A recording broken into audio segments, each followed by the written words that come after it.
ஸ்ரீ குருப்யோ நமஹ. ஹரிஹி ஓம். ஜெய் புவனேஸ்வரி. அக்ஷர அண்ணாமலை நேயர்கள் அனைவருக்கும் உங்கள் வேத ஜோதிடர் பிரகாஷ் நரசிம்மனின் அன்பான வணக்கங்கள். ஏப்ரல் மாத ராசிபலன்கள்.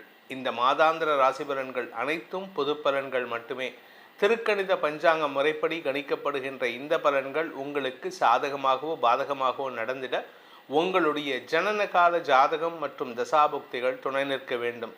இந்த மாதத்தில் எப்படிப்பட்ட கிரக நிலவரம் இருக்குது அப்படின்னு பார்த்தீங்கன்னா, மேஷ ராசியில் சுக்கிரன் சஞ்சாரம் பண்ணுறாரு, தன்னுடைய உச்சஸ்தானத்தை விட்டு வெளியில் வந்துட்டார்.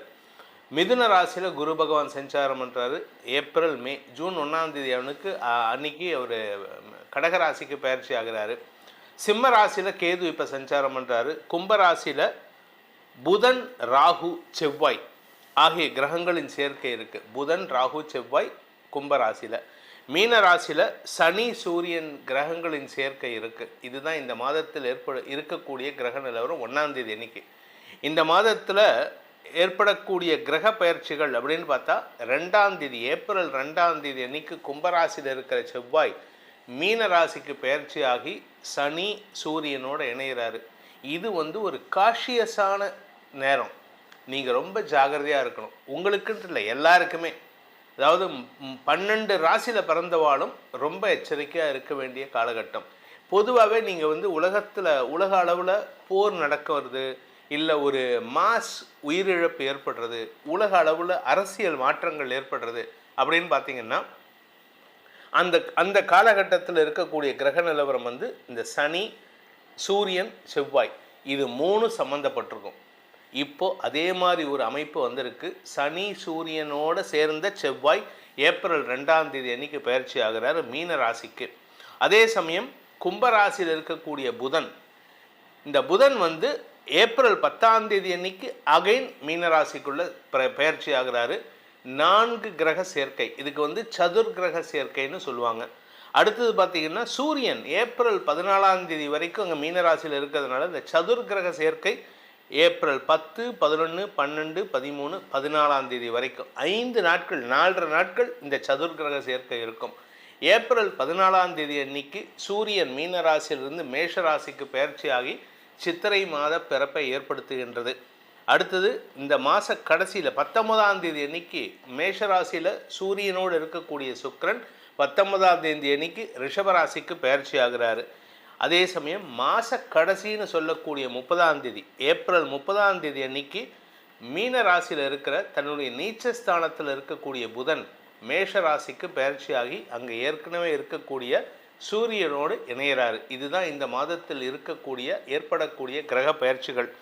இந்த மாதத்தில் சந்திரன் தன்னுடைய பயணத்தை எங்கேருந்து துவக்கிறாரு அப்படின்னு பார்த்தீங்கன்னா, கன்னி ராசியிலிருந்து துவக்கிறார். கன்னி ராசியிலிருந்து தன் பயணத்தை சந்திரன் துவக்கிறாரு. ஸோ இந்த மாதம் தன்னுடைய எதிரி வீடுண்டு, அதாவது புதனுக்கு எதிரி சந்திரன், ஆனால் அந்த புதன் நீச்சமாக இருக்கார். அதனால் என்ன ஒரு அமைப்பு அப்படின்னு கேட்டால், இந்த மாதம் 10ஆம் தேதிக்கு மேலே புதன் நீச்சமாகிறதுனால இந்த சந்திரன் உங்களுக்கு சில குழப்பங்களை ஏற்படுத்தி கொடுக்கக்கூடிய வகையில் இருக்க, உலக அளவில் குழப்பத்தை ஏற்படுத்துவார். நெருப்பு சம்பந்தமான பாதிப்புகள் ஏற்படுறதுக்கான வாய்ப்புகள் இருக்குது. அதனால் கொஞ்சம் எல்லாரும் எச்சரிக்கையாக இருக்கணும். இதுதான் இந்த மாதத்தினுடைய கிரக நிலவரம் மற்றும் கிரக பயிற்சிகள். இனி உங்கள் ராசிக்கு உண்டான பலாபலன்கள் எப்படி இருக்குன்னு பார்க்க போகிறோம். வாருங்கள். துலாம் ராசி நண்பர்களுக்கான ஏப்ரல் மாத ராசி பலன்கள். இந்த மாதத்தை பொறுத்த வரைக்கும் பார்த்திங்கன்னா, உங்களுடைய ராசிநாதன் சப்தமஸ்தானத்தில் இருக்கார். ஏப்ரல் மாதம் 19ஆம் தேதி அன்னைக்கு அஷ்டமஸ்தானத்துக்கு போகிறார். இந்த சப்தமஸ்தானம்ங்கிறது ரிலேஷன்ஷிப்பில் பிரச்சனையை உண்டு பண்ணக்கூடிய வகையில் இருக்குது.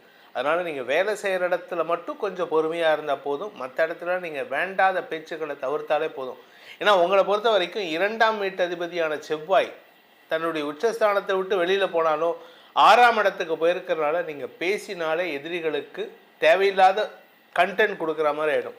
நீங்கள் என்ன பண்ணுறீங்க, அடுத்தவனை சீண்டி விட்டுட்டு வேலை பார்க்குறீங்க. இது அடுத்தவங்களை காயப்படுத்துறது மட்டும் இல்லை, அடுத்தவங்களுடைய எனர்ஜியும் வேஸ்ட் பண்ணுற மாதிரி. குடும்ப விஷயத்தில் நீங்கள் எது பேசினாலும் எதிர்ப்புகள் வலுக்கக்கூடிய வாய்ப்புகள் ஏற்படும். இந்த மாதம் கொஞ்சம் கவனமாக இருங்க. வேலை செய்கிற இடத்துல மட்டும் இல்லை, எங்கேயுமே அவசரப்பட்டு கருத்து தெரிவிக்கிற இந்த கருத்து கந்தசாமியாக மாறுறத தவிர்க்கிறது நல்லது. இந்த மாதத்தை பொறுத்த வரைக்கும் இந்த துலாம் ராசியில் பிறந்தவர்கள், அதுவும் குறிப்பாக குடும்ப தலைவிகள், நீங்கள் யார்கிட்ட பேசினாலும் சரி, இல்லை யாருடைய ஹெல்த்துக்காக வேலை பண்ணாலும் சரி, அவங்கள கொஞ்சம் ஆசுவாசப்படுத்துங்க. ஆனால் அவங்கள இரிட்டேட் பண்ணக்கூடாது. பக்கத்தே உட்காந்துட்டு எல்லா ஹெல்ப்பும் பண்ணிவிட்டு, நீ தண்டம், நீ வேஸ்ட்டு, நீ அப்படி பண்ணுற, நீ இப்படி பண்ணுற, இந்த மாதிரி வார்த்தைகளை தவிர்ப்பது நல்லது. அவசரப்பட்டு எதையும் உண்மையை சொல்கிறேன்னு சொல்லிட்டு உளறி கொட்டாதீங்க. இது அடுத்தவங்களுக்கு சங்கடத்தை ஏற்படுத்தும். இந்த ராசியில் பிறந்த குடும்ப தலைவர்கள் இப்படி இருக்காங்கன்னா, இந்த ராசியில் பிறந்த குடும்ப தலைவர்கள் அஃபீஷியலாக தேவையில்லாமல் பேச்சுக்களை தவிர்க்கிறதுனால உங்களுக்கு எதிரிகளை குறைத்து கொள்வதற்கு வாய்ப்புகளை ஏற்படுத்தும். என்ன ஒரு நல்ல விஷயம்னா, மாத பிற்பகுதியில் பண வருமானம் இருக்குது, அதனால் பணத்துக்கு பிரச்சனை கிடையாது. ஆனால் செலவுகளும் ஜாஸ்தி ஆகிறதுக்கான வாய்ப்பு இருக்குது. உங்களுக்கு ஏதாவது உடம்புல வியாதி இருக்குது, இந்த நரம்பு சம்மந்தப்பட்ட வியாதி ஏதாவது இருக்குது, இல்லை ரத்தம் சம்மந்தப்பட்ட வியாதி இருக்குது, ரத்தத்தில் பொல்யூஷன் ஏதாவது கலந்துருக்கு, இந்த மாதிரி ஏதாவது இருந்தது அப்படின்னா, இந்த மாதம் 2ஆம் தேதியிலேருந்தே கொஞ்சம் கொஞ்சமாக அதுக்கான மருத்துவ தீர்வுகளை பெறுவது நல்லது. அப்படி இல்லை, எனக்கு அதெல்லாம் ஒன்றும் கிடையாது சார், வந்தால் பார்த்துக்கலாம் அப்படின்னீங்கன்னா, இந்த மாதம் 10ஆம் தேதியிலேருந்து 15ஆம் தேதிக்குள்ளார ஹாஸ்பிட்டல் அட்மிட் ஆகிறதுக்கான வாய்ப்புகள்லாம் இருக்குது. சரி, எங்களுக்கு இப்படியே நெகட்டிவாக சொல்லுவீங்களா, பாசிட்டிவ் எதுவும் இல்லைன்னா நிறையா இருக்குது. பாசிட்டிவ் நிறையா விஷயங்கள் இருக்குது. உங்களுக்கு மதிப்பு மரியாதை உயரும் சூழ்நிலை ஏற்பட்டாலும் கூட இருக்கிறவங்க சில பேர் உங்களை டாமினேட் பண்ணுறதுக்கான வாய்ப்பு இருக்குது. ஆனால் அவங்கக்கிட்ட நீங்கள் நியாயத்தை பேசுங்க, உண்மையை பேசுங்க. நான் ராசிநாதன் 8ஆம் இடத்துக்கு போய் உட்கார போகிறாரு. இதனால் உங்களுக்கு என்ன பலன் அப்படின்னா, நல்ல வார்த்தைகளை பேசி அதிர்ஷ்டத்தை பெறுவதற்கான வாய்ப்புகள் ஏற்படும். குரு உங்களுக்கு சாதகமாக இருக்கார். தந்தை மூலமாக உங்களுக்கு ஏற்பட்ட கவலைகள் விலகும். தந்தை வழி உறவுகளால் ஏற்பட்ட மன உளைச்சல்கள் விலகும். இந்த மாதத்தில் நீங்கள் உங்களை பொறுத்த வரைக்கும் உங்களுக்கு சந்திராஷ்டம நாட்கள் ஏப்ரல் 19 மதியம் 12 மணி 31 நிமிஷத்துலேருந்து ஏப்ரல் 21 மதியம் 1 மணி 1 நிமிடம் வரை சந்திராஷ்டம நாட்கள்.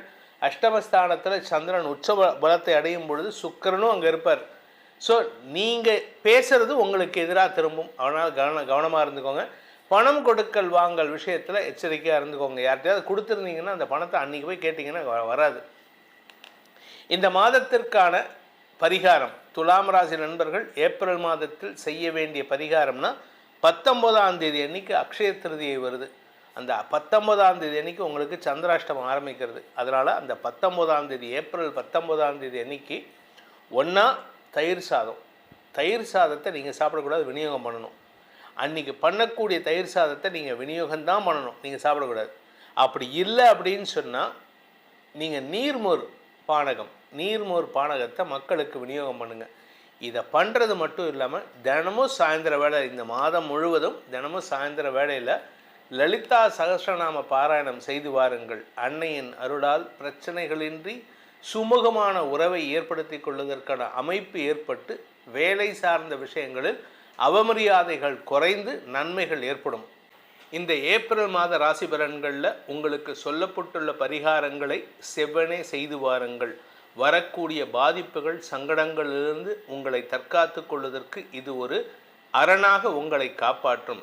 அதே சமயம் உங்களுக்கு உங்களுடைய தனிப்பட்ட ஜாதகத்துக்கு பலன்கள் தெரிந்து கொள்ளணும். ஏன்னா இது பொதுவான கோச்சார பலன்கள், ராசிக்கு தான் சொல்கிறோம். ஆனால் உங்களுடைய தனிப்பட்ட ஜாதகத்தில் லக்னம்னு இருக்கும், அந்த லக்னத்தை பேஸ் பண்ணி பலன்கள் தெரிஞ்சுக்கணும் அப்படின்னு ஆசைப்படுறவங்க கீழே கொடுக்கப்பட்டுள்ள அலைபேசி எண்களில் வாட்ஸ்அப் மூலமாக தொடர்பு கொண்டு நேரடியாகவோ அல்லது வாட்ஸ்அப் மூலமாகவோ அல்லது தொலைபேசி மூலமாகவோ பலன்களை தெரிந்து கொள்ளலாம். இதற்கு கட்டணம் உண்டு. இந்த ஏப்ரல் மாதத்தில் உங்கள் அனைவருக்கும் அனைத்து விதமான க்ஷேமங்களும் கஷ்டங்களிலிருந்து விடுதலையும் கிடைக்க வேண்டும் எனும் அடியேனின் பிரார்த்தனையை சமர்ப்பித்து உங்கள் அனைவருக்கும் நல்வாழ்த்துக்களை தெரிவித்துக்கொண்டு உங்களிடமிருந்து விடைபெறுவது உங்கள் வேத ஜோதிடர் பிரகாஷ் நரசிம்மனின் அன்பான வணக்கங்களுடன். நன்றி, வணக்கம்.